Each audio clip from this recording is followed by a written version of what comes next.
ராஞ்சனா படத்துல தனுஷ் ஃப்ரெண்டா நடிச்சவங்க தான் ஸ்வாரா பாஸ்கர். இவங்க பாலிவுட்ல ஒரு ஃபேமஸான நடிகை. ரீசெண்டா இவங்க ஒரு இன்டர்வியூல என்ன சொல்லியிருக்காங்கன்னா, பிரேம் ரத்தன் தன் பையோ படத்துல சல்மான் கான் தங்கச்சியா நடிச்ச இவங்க இந்த படத்தோட ப்ரமோஷனுக்காக ராஜ்கோட் போனாங்களாம். ராஜ்கோட் ஏர்போர்ட்ல சல்மான் கானை பார்க்க அவரோட ரசிகர்கள் நிறைய பேர் வந்ததுனால கூட்டம் அதிகமா இருந்ததாம். இதை யூஸ் பண்ண சில ரசிகர்கள் ஸ்வாரா பாஸ்கரை கண்ட இடத்துல டச் பண்ணாங்களாம்.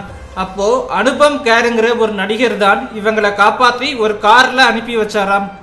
பொது இடங்கள்ல ஓவர் கிரௌட் ஆயிட்டா ஒரு நடிகைக்கு பாதுகாப்பே இல்லைன்னு சொல்லி ரொம்பவே வருத்தப்பட்டாங்க. மேலும் டெல்லி புக் பசாருக்கு ஒரு தடவை இவங்க போனப்போ ஒருத்தர் இவங்க இடுப்பை பிடிச்சு கிள்ளிட்டாராம்.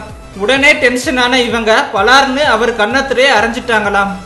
ஸ்வாரா பாஸ்கர் ஒரு தடவை மும்பைக்கு ட்ரெயின்ல ஃபர்ஸ்ட் கிளாஸ்ல வந்தப்போ ட்ரெயின்ல கூட்டமே இல்லாம எம்டியா இருந்ததாம். அப்போ ட்ரெயின்ல ஏறின ஒரு ட்ரக் அடிக்ட் ஃபர்ஸ்ட் கிளாஸ் ஃப்ரீயா இருக்கிறதுனால சுய இன்பம் அனுபவிச்சாராம். இதை நோட் பண்ண ஸ்வாரா பாஸ்கர் தன்னோட கையில இருந்த கொடையினால அவரை அடிச்சாங்களாம். மேலும் இவரை போலீஸ்ல ஹேண்ட் ஓவர் பண்ண சட்டையை பிடிச்சப்போ அந்த மனிதர் இவங்களை தள்ளி விட்டு ஓடிட்டாராம். அடுத்த வீடியோ பார்க்கறதுக்கு முன்னாடி கீழே இருக்கிற சப்ஸ்கிரைப் பட்டன் கிளிக் பண்ணி எங்க தமிழ் கிரௌட் சேனலை மறக்காம சப்ஸ்கிரைப் பண்ணுங்க.